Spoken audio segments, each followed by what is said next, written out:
Nah, jadi Anda melakukan pemukulan kepada korban itu tanpa mengenal korban, tanpa mengetahui identitas korban, dan juga hanya sebatas mengetahui inilah yang melakukan pelecehan kepada dia. Ya.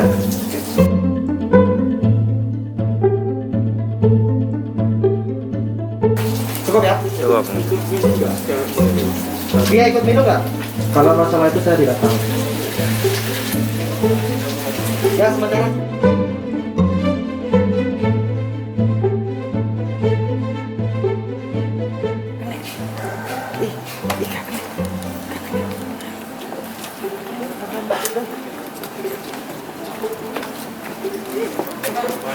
Dan saya Rijigono. Apa?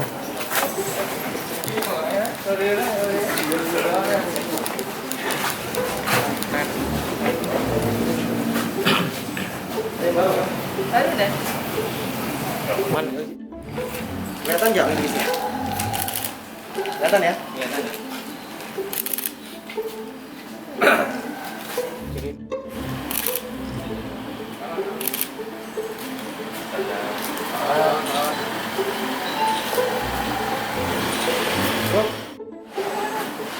Cukup? Cukup ya? Udah nih?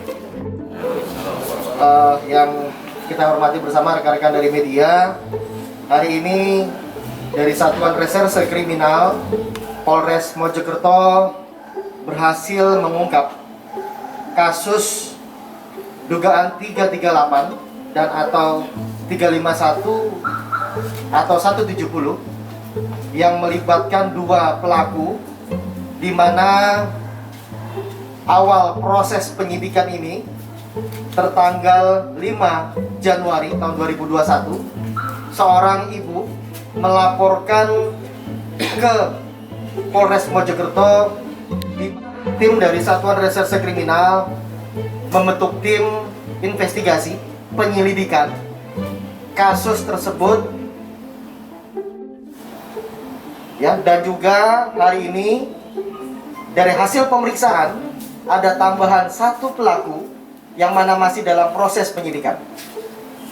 Untuk kasus tersebut kami jelaskan dimulai dari hubungan ataupun juga modus kejadian ini didasari dari permasalahan kawan wanita dari tersangka diganggu oleh korban dan meminta satu tersangka lainnya untuk mengantarkan tersangka dan melakukan pemukulan menggunakan kunci Inggris sebanyak kurang lebih 3 kali dan akhirnya menyebabkan luka berat di kepala korban.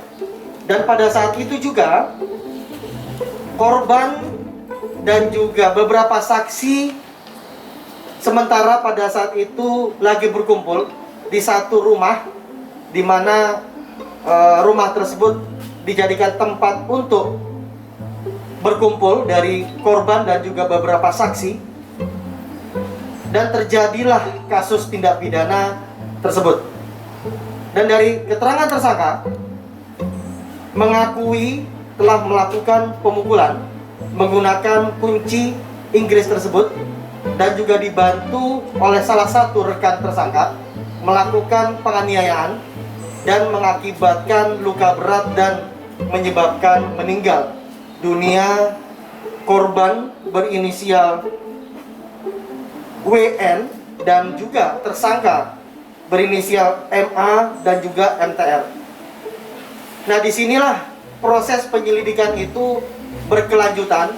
Kami juga dengan adanya informasi yang diberikan orang tua korban melakukan pengecekan tempat kejadian perkara di mana tempat berkumpul tersangka dan korban, dan akhirnya kita melakukan pembongkaran kuburan dari jenazah korban dan kita melakukan autopsi, dan ditemukan dari hasil autopsi benda ataupun benturan benda tumpul yang mengakibatkan pendarahan di otak dari korban. Nah, proses ini pun juga masih dalam tahapan penyidikan dan penyelidikan kami. Kami akan melakukan penyelidikan dan penyidikan sampai nantinya perkara tersebut bisa terbuka luas modus dan juga beberapa tersangka-tersangka, apakah mungkin ada tersangka yang lain pasca sebelum terjadi kejadian tempat kejadian perkara ataupun 338 atau 351 dan atau 170, ini masih dalam proses pemeriksaan. Demikian yang bisa saya sampaikan. Mungkin ada yang mau ditanyakan? Dan juga pada motif. Ini adalah asmara, yaitu cemburu. Ya, tersangka cemburu kepada korban, di mana si korban ya mendapatkan informasi yang tidak benar oleh beberapa orang yang menyebutkan kepada tersangka. Akhirnya tersangka mendatangi korban, dan mendatangi tersebut sudah menyiapkan kunci Inggris tersebut dan dibantu oleh satu tersangka yang lain melakukan pemukulan benda tumbul, yaitu kunci Inggris, kepada korban tepat di kepala, dan terjadilah pendarahan dan juga sempat memuncratkan darah ke dinding lokasi tempat kejadian perkara. Itu informasi yang nggak benar itu apa? Pacar pelaku, di mana pacar pelaku ini diketahui lagi berkumpul dengan rekan-rekannya, yang mana salah satunya adalah korban. Kemudian rumah itu adalah rumah majikan dari korban, karena korban bekerja di salah satu kafe di wilayah Moro. Kemudian pada saat itu juga diinformasikan dari beberapa rekan dari korban melakukan dan juga minum minuman keras, dan pada saat itulah tersangka mendatangi korban, karena tersangka sempat menghubungi pasangan tersangka, sulit dihubungi, dan juga mendapatkan kabar setelah bertemu dengan pasangan tersangka, tersangka diganggu. Nah, tersangka diganggu, pemikiran tersangka diganggu oleh korban. Padahal dari pasangan si tersangka belum menjelaskan secara detail diganggu oleh siapa.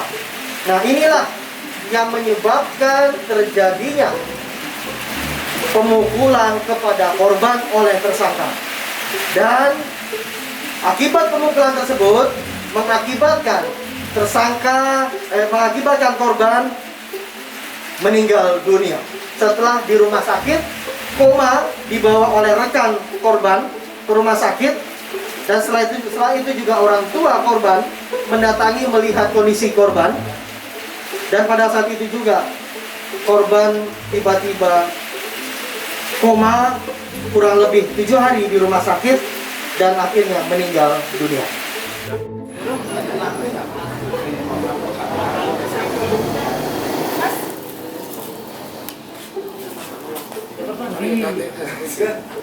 Ini mau coba tuh di. Makan tak tanya. Kok aku nggak pernah ketemu? Kok anak kok nggak kenal? Saya juga baru Iya. Iya nih. Mbak Dia Yunda. di mana? Mbak Jadi jelas penyebab kematian korban adanya pendarahan di otak dan juga mengakibatkan meninggal dunia. Dapat informasi dari mana? Mas, siapa namanya? Mako. Pada awal itu saya dapat kabar kalau si Nia itu dicegat di dalam rumah dan itu mau dilecehkan sama teman-teman itu yang Mau dilecehkan oleh para saksi. korban. Terus pada saya datang sampai situ, si Nia itu menangis ke saya dan bilang kalau Oleh salah satu rekan-rekan yang ada di lokasi tempat kejadian perkara. iya, Tapi tidak menyebutkan nama. Siapa yang melecehkan? tidak. Tidak. Nah, jadi Anda melakukan pemukulan kepada korban itu tanpa mengenal korban, tanpa mengetahui identitas korban, dan juga hanya sebatas mengetahui inilah yang melakukan pelecehan kepada dia. Iya. Cukup ya? Coba. Ikut minum nggak cewekmu itu? Dia ikut minum nggak? Kalau masalah itu saya tidak tahu. Ya, sementara cukup ya. Mau ditanyakan teman-teman cukup ya.